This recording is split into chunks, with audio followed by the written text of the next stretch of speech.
We now have a wisteria that's going over where we keep our oil tank, with some beautiful foxgloves transplanted.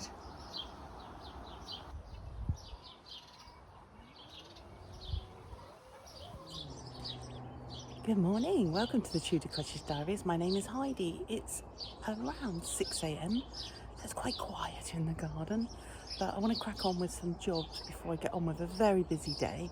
I've had some steroids in my knees and so far working amazingly, so I'm tackling a bit more of the gardening that I've kind of waylaid for a little bit. Let me show you.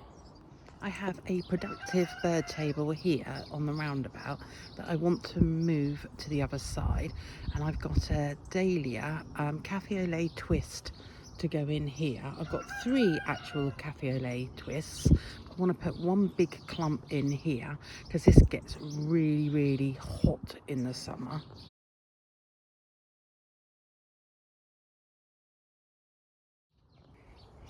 So I've moved the bird table, and that is now around the other side of the roundabout, in the shady part of the roundabout. And I'm gonna fill this up, and I can hear the birds. Hopefully they know it's been moved.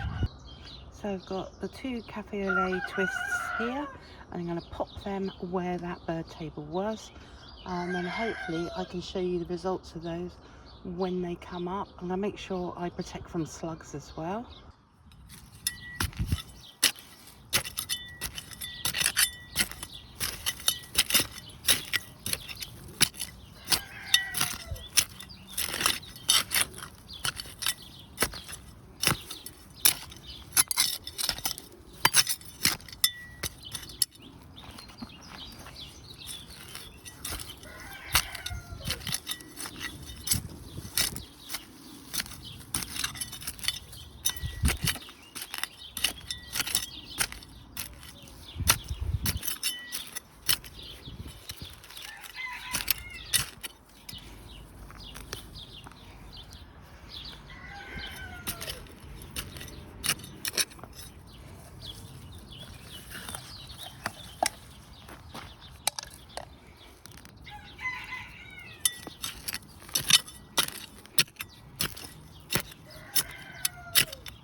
Dahlias like to be baked, so I'm not going to bury them deep, and I'm going to keep these 2 bits, that one and that bit above the ground.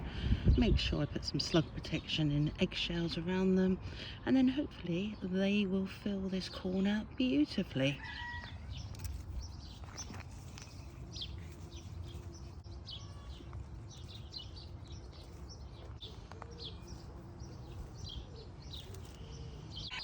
There's a rudimentary cage around the dahlias now, and I will get the salt or something in there to protect the dahlia heads, and then I'm going to underplant with some nicotiana.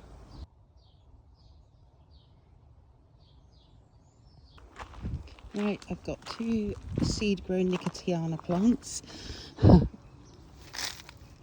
which are going to go there, gutting, because these were 2 packets of seeds to produce 2 plants. It's a brand I won't be buying anymore. I won't name it on here, but it is a brand of seeds that I will no longer be buying because I've had a very little success with them this year. Right, I need to give those a really good water now, so I'll do that. So I don't know if you can pick up the roses here. So these are roses that are starting to climb at last. The rose pillar garden, which is basically pillars and ropes, and we're going to train clematis and roses up them. The roses are starting to grow, so this year will be their creeping year because they were planted last year, and next year should be the leaping year, which is fantastic, and these should then be covered in clematis and in roses. Going in this gap here will be a rose bower with 4 climbing roses, a bit like an arch, only bigger. We've just been to Mottisfont Rose Garden and we've seen it there. I'll try and insert a picture for you now.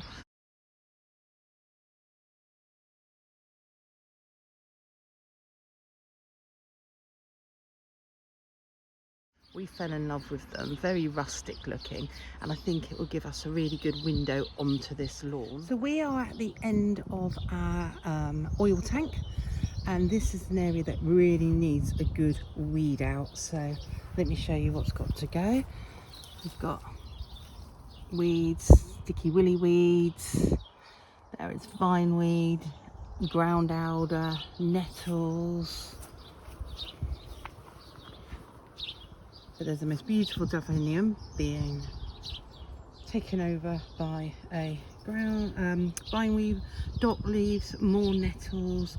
Then the elderflower at the back has been taken over by the vine weed. So this is going to be my target area today, and I'm going to take you with me as we clear this out and trim the plants and tie them back. Whilst you're watching me working here, I can talk to you a little bit more about the National Garden Scheme open days. So the weeds have certainly got to go for your open day. All edges need to be crisp, and like literally all my edgings for my lawns need to be redone. All of the brick that we have around our borders needs to be stood up straight. Some of them have fallen over. So yeah, I'm tackling the weeds in the vain hope I can get these ready for the next inspection. The next inspection's in August. We're going to order a load of gravel for the driveway, and then a load of mulch as well, because mulch covers up a multitude of sins. Yeah, but I will take you on the journey, ready for when we open in 2026. Right, there's a little bit of control here. I've just finished work. I'm just about to have a shower and then put on a clean pair of pyjamas. So these are the ones I've been wearing for the last 5 days. So these are going in the wash. I thought, I'm not going to get clothes dirty because these need to go in the wash. Right, this lot is going in with the chickens because there's all sorts of vineweed, there is ground alder, there is nettles, and the chickens kind of like that sort of thing. So I'm going to give it to the chickens. This border is a temporary border because this is where the outside toilet for the shepherd's hut will go. There's going to be a toilet and a little shower cubicle which will go through a reed bed, so it'll be naturally composting. So yeah, we're not sure when that's going to be built. So this was temporarily planted in the back. Can you see the Buxus sempervinums? Yeah. Why is it that the ones you plant near the house and you nurture and you look after get box blight and caterpillar, and then these ones are happily growing away without a care in the world and no sign of box blight or caterpillar? Gardening sod floor.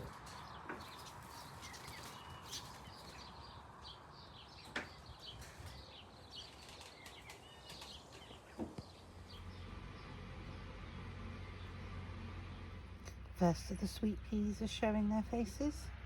I am going to copy the guy on Chelsea, the guy that won a award for best stand, I think it was, in the pavilion, and leave the tendrils on. I always dutifully cut them off. However, I haven't found that it keeps them going for long periods of time.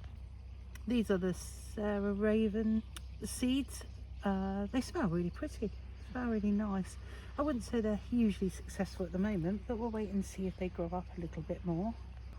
The allium bulbs I planted in the autumn are doing magnificently. Really pleased with those. Got some beautiful colour on them. It's at this point I'm pretty sure I planted more bulbs than what's come up, but I suppose, was it a wet winter? I don't know. There's not that many here really given. I probably put 5 bags of allium bulbs in, but yeah, the ones that have come up are beautiful. My mother has so many alliums that she literally pulls them up every year to try and diminish her stock holding of them. And here I am still buying the bulbs. Beautiful scent again this evening. And I've actually got a rose air freshener in my car, and it just smells stunning. I love rose. I must remember to get some seeds from these pretty white little foxgloves here. They look absolutely stunning at night with the full moon on them. It has been a scorching day here on the south coast. and I've just come and I'm going through this border and I'm getting the weeds out, and just admiring these pillar roses that I'm going to tie in a bit. The camellias have put on some epic growth this year. I think this is their third year, so this is the leaping year.